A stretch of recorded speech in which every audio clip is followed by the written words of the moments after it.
But first, Elaine Parker is on the line with us. She is the president of the Job Creators Network Foundation. JCNF.org is the website. You can tweet her at Elaine JCN, and the network generically you can tweet at Job Creators USA. Elaine, welcome to the program. Thanks, Tom. It's great to be back. Thanks for coming back. Now, you have this op-ed where you're saying that the record number of Americans participating in the labor force, this is all thanks to Donald Trump, and this white-hot labor market is threatened by far-left Democratic ideas. Do I have that right? You want to elaborate on that? Sure. Happy Labor Day weekend, because that's when the op-ed ran.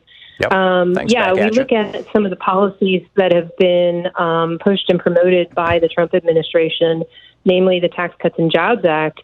And, because of the Tax Cuts and Jobs Act, we have seen more people have more money in their pockets and be able to spend it. We have consumer confidence at sky high levels. We have generational low unemployment. We have more jobs available than people to fill them.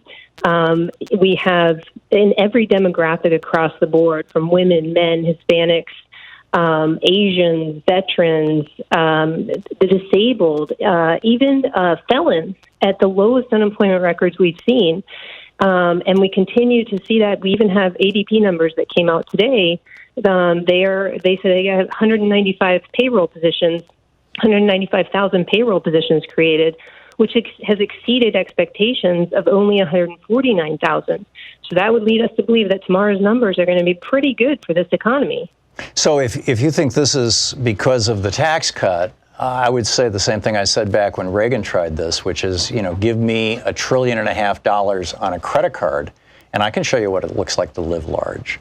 I mean, this seems like a non-argument. At the same time, our CEOs, our U.S. CEO compensation right now, the median salary for CEOs is between 400 and 500 times the average worker. In the UK, it's 22 times. In France, it's 15 times.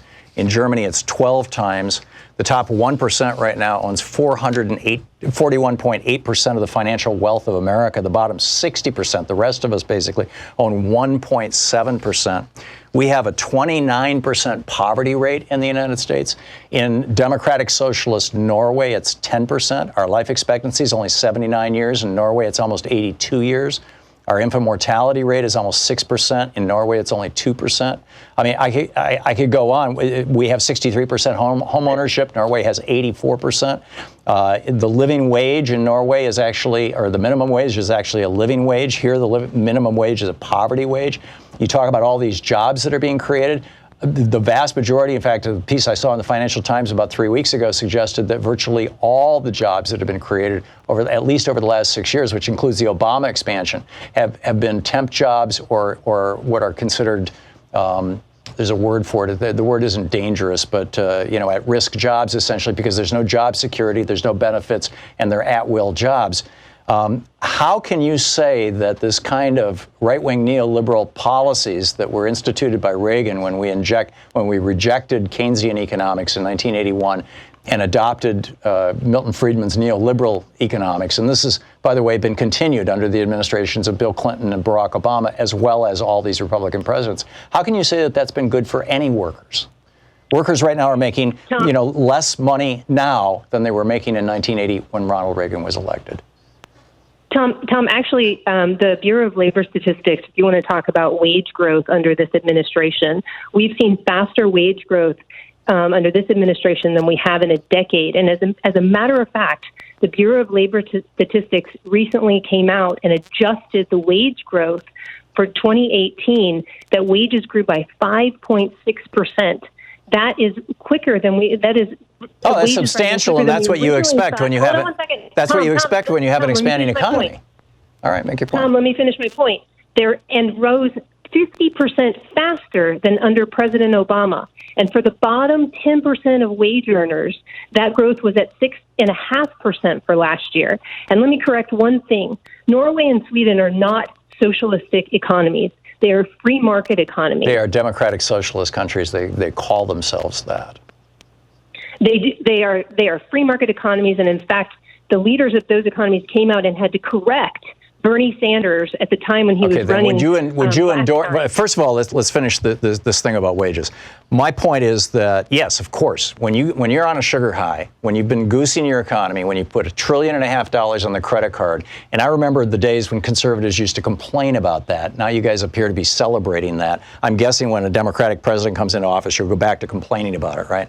But when you're on a sugar high, the job market's tighten up. There's more competition for workers, and that raises wages, no doubt about that. But the economy has been essentially reconfigured. When Reagan came into office, almost a third of our workers had unions. Now it's 6% in the public workforce, or in the non-public workforce, in the private workforce. As a consequence of that, the vast majority of these jobs have no job security. These are crappy jobs, a lot of them. I mean, certainly there's some good jobs being created, but you can't just throw these numbers out and say, the average American knows that they're getting the short end of the stick. They're getting screwed by these neoliberal policies, this trickle-down Reaganism that Trump is tripling down on. And now we've got a $21 trillion debt. What are you going to do about that? Tom, the reality is, because of the tax cuts, we actually have more money going into the Treasury than we had prior to that. We don't have a revenue problem into the Treasury. We have a spending problem. Then why do we have it? Okay. So where do you want to cut the spending? Do we cut Medicare? Do away with that? So our seniors pay into Medicare their whole life. Okay, their whole life. Social Security, I'm paying into it. I hope it's there when I get there. Unfortunately, it may not be. But the Republican Party has always worked to make sure that it's not there. Is the Job Creators Network in favor of strengthening Medicare or doing away with it? Both parties have hurt our Medicare and our Social Security system, and both parties. But the Republican Party has specifically called it socialism. Ronald Reagan recorded an album about this, called it socialism, and warned us that George W. Bush tried to privatize Social Security after 2005. He said, "This is the political capital I got from winning." He went on a 20-city tour trying to sell the idea of turning the entire Social Security program over to J.P. Morgan, Chase, and Wells Fargo, moving it all to the banks. He had to back off because people were horrified by this. But I think pretty much everybody gets it, Elaine, that these are the economic policies you're promoting. I think it's, frankly, it's an honorable tradition. If you want to invoke Edmund Burke or Russell Kirk or Barry Goldwater, I understand those positions. There's an intellectual honesty to those positions. What I don't get is why conservatives and people like yourself from these think tanks like the Job Creators Network Foundation don't own them. Why in the back rooms you guys are pushing really, really hard to do everything you can to damage Social Security and Medicare or privatize them. You would say that that's not damaging them, I'm assuming. And yet in public it's like, oh no, we love Medicare. And by the way, the Democrats have heard it too.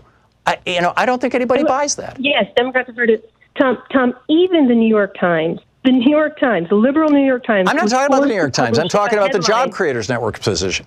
I'm talking about the economic policy of the Tax Cuts and Jobs Act on whether or not people are keeping more of their own hard-earned money, and they are. Their headline was, "Face it, you probably got a tax cut." They had to admit that normal, everyday Americans did in fact get a tax cut. They are keeping more of their own money, and they're spending their money the way they see fit. And you know what happens over time, Elaine, when people get tax cuts? When working people get tax cuts, you know what happens over time? They get to keep more of their own hard-earned money. Right, and their wages go down. Well, wages are showing exactly the opposite.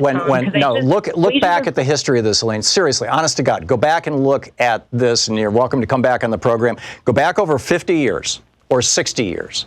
What you see, and I'm not talking about tax cuts for rich people. I'm talking about tax cuts for working people. Employers know how much money people take home at the end of the day. And the labor market, the market for labor employment, is an after-tax market. It's not a pre-tax market.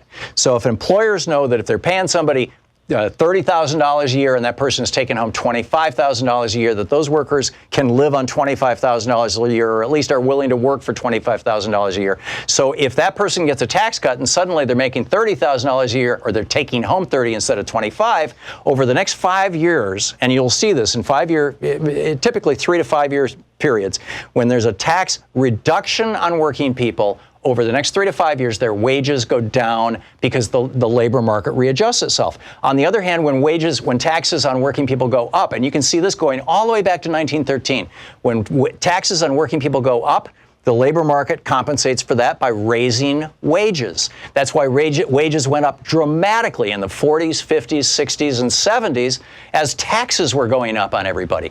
Reagan started cutting taxes on working people. And yes, you're right. The majority of it went to rich people, but Reagan's tax cuts, Bush tax cuts, Trump's tax cuts, they all cut taxes on working people. And what happens is over the next 3 to 5 years, the labor market adjusts and says, oh, well, these people have more money in their pockets, so we can cut back on their wages, or at least not give them any more raises. I've actually never heard anything explained that way before. Well, I encourage you to read John Maynard Keynes. I consider myself fairly well read. But what I can tell you is that the Job Creators Network represents small businesses, and we call them Main Street small businesses. And they are telling us regularly that they can't find people to fill the jobs. And as a result, they are raising wages, and they are yes, this is what benefits. happens in a tight labor market. Sure. I have a woman who owns a manufacturing plant in a manufacturing company in northern Illinois. Okay, she employs about 30 people. She can't find people. And as a result, she's paying higher wages. As a result of the Tax Cuts and Jobs Act, she gave everybody a raise. She gave everybody a bonus. And here's the kicker. And she's paying 100% of their health insurance premium. That's wonderful, Elaine. We have 15 seconds left. What are you going to do when it comes time to pay back that $1.5 trillion that produced this little bubble? Look, our politicians are going to have to make some decisions. And we don't have a revenue problem. This tax cut has produced tremendous revenue into the Treasury. So we're spending too much money. We need to take a look at how we're spending it.